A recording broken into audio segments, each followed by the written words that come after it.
The people today would find it hard to believe that halfway through the 20th century, in the land of the free, players who might be qualified to play in our national pastime were not permitted to play because of the pigmentation of their skin.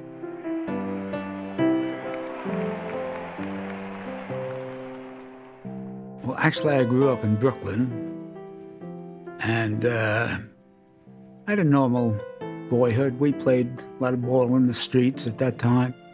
1929 happened, and we lost everything. At that time in New York, if you weren't some kind of ist, communist, socialist, questioning the workings of capitalism, you were considered sort of brain dead.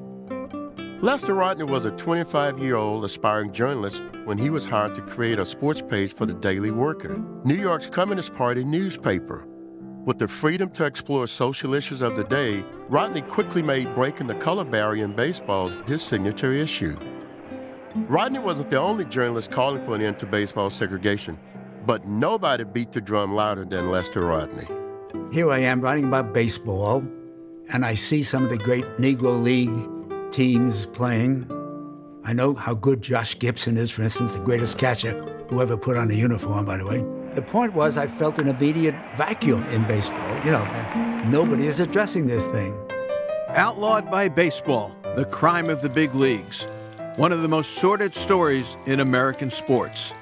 Though they win laurels for America in the Olympics, though they have proven themselves outstanding baseball stars, Negroes have been placed beyond the pale of the American and national leagues. Read the truth about this carefully laid conspiracy. Beginning next Sunday, the Daily Worker will rip the veil from the crime of the big leagues, naming names, giving facts, sparing none of the most sacred figures in baseball's officialdom.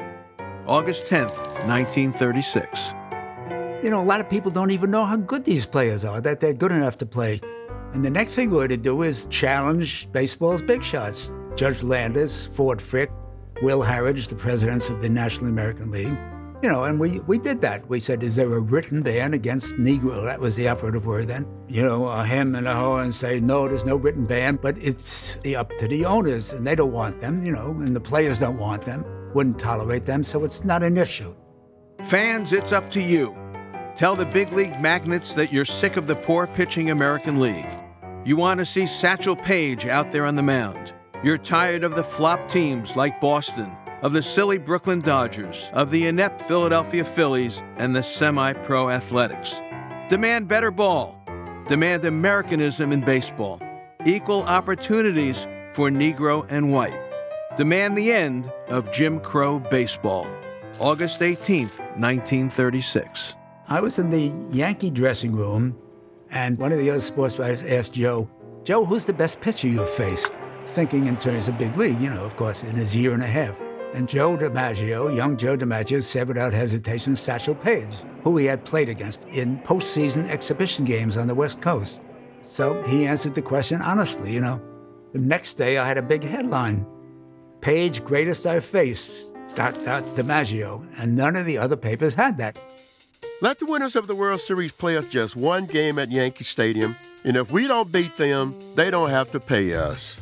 That was the challenge thrown down yesterday by Satchel Paige, brilliant Negro pitcher at the unwritten Jim Crow restriction that keeps him and other Negro baseball players from their rightful place in America's national pastime. Paige didn't make that statement boastfully. It was made with a quiet confidence backed by the records. No all-star team of major leaguers has ever beaten a Negro League team playing on the Pacific Coast after the season. And they had some ball players trying. Joe DiMaggio, Charlie Gehringer, Dizzy Dean. There must be something wrong somewhere. September 16th, 1937. In addition to highlighting the Negro players, which was our first task, we did several other things. We stimulated a petition campaign. And that was young people, trade unionists and young communists, outside the 3 big league ballparks in New York whenever they had a game. And they weren't trying to keep people out, They just wanted them to sign a petition. And the petition said roughly, would you be willing to have the Yankees or the Giants or the Dodgers sign a Negro player if he were able to make the team? After a year and a half, we had more than 1.5 million petition signatures on Judge Landis's desk. These players could make champions out of the also-rans in either league. But they are Negroes, and organized baseball says they cannot play. But no voter's ever taken on the subject. No manager or owner dares to defy the Jim Crow tradition, which has been the most inflexible, unwritten law in the game. May 14th, 1940. We had almost a daily feature, Can You Read Judge Landis? And we'd run the box scores showing that more fans attended a black game in Chicago than the white doubleheader. Can you see Judge Landis? I'd show a picture of Satchel Paige, arguably one of the 3 best pitchers this country has ever produced. Can you hear Judge Landis? And this is what the crowds were roaring, marching that through the streets. End Jim Crow in baseball, We kept a steady drumbeat on Landis, and he was rankled by it. Everybody who had any contact with him and who tried to raise this subject knows that he was a stone racist. He refused to talk about it. He said, that's not part of my job. I don't care one way or the other, but as far as I'm concerned, baseball is a white game. Time for stalling is over, Judge Landis. Negro soldiers and sailors are among the beloved heroes of the American people who have died for the preservation of this country and everything this country stands for. Yes, including the great game of baseball. You may file this away without comment, as you already have to the petitions of more than 1 million baseball fans. You may ignore it as you have ignored the clear statements of the men who play our national pastime and the men who manage the teams. You have refused to acknowledge sports columns and editorials in newspapers throughout the country.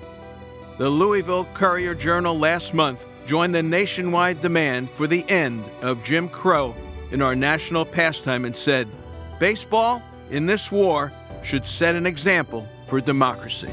May 6th, 1942. Every year at the start of a season, I'd send a questionnaire to every big league owner.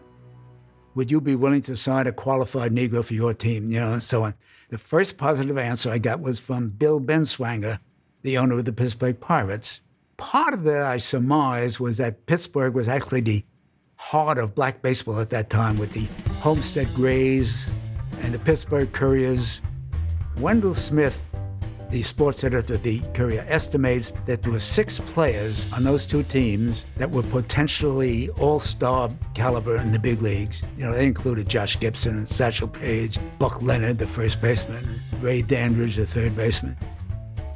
Effa Manley, the owner of the Newark Black Eagles, she spoke to me after the campaign was in full swing, and she said kind of bitterly, she said, you people are doing no service to us. You're going to put out of business maybe the best black business in the country, a going concern that uses thousands of black people to work on the ballparks. And she said, you're going to end that if you end the segregation. And she was right, of course. It did put a great business out of it.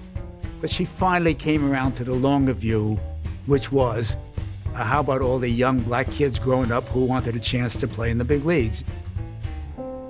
In October 1945, Sergeant Lester Rodney was stationed on a remote South Pacific island when he received a telegram from New York. Congratulations, Dodgers signed Jackie Robinson for their Montreal Farm Club. You did it. The New York Times ran the headlines of the opening day, April 15th, 1947. The cloudy April afternoon when Jackie made his debut. In truth, if someone wanted to know the full story of the ending of discrimination and how it was being coped with, they would have to turn to the Daily Worker or the Negro weeklies. Dick Young of the Daily News came over to me. He says, you know me, you know I hate the guts of communism. He said, but you guys can be proud of this. It was a sort of a conjunction of things. My newfound social passion for justice, including racial justice, and being passionate about baseball. If you love something enough, you want it to be perfect. You don't want it to be racist. And when you change people in baseball, you change America. Baseball changes America. It was 1948 when President Harry Truman announced the desegregation of the armed forces. That was 1 year after Jackie Robinson desegregated America's national pastime. That was no accident.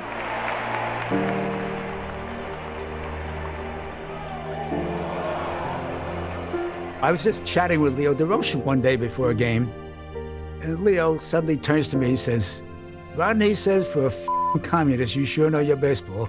I took it as a compliment.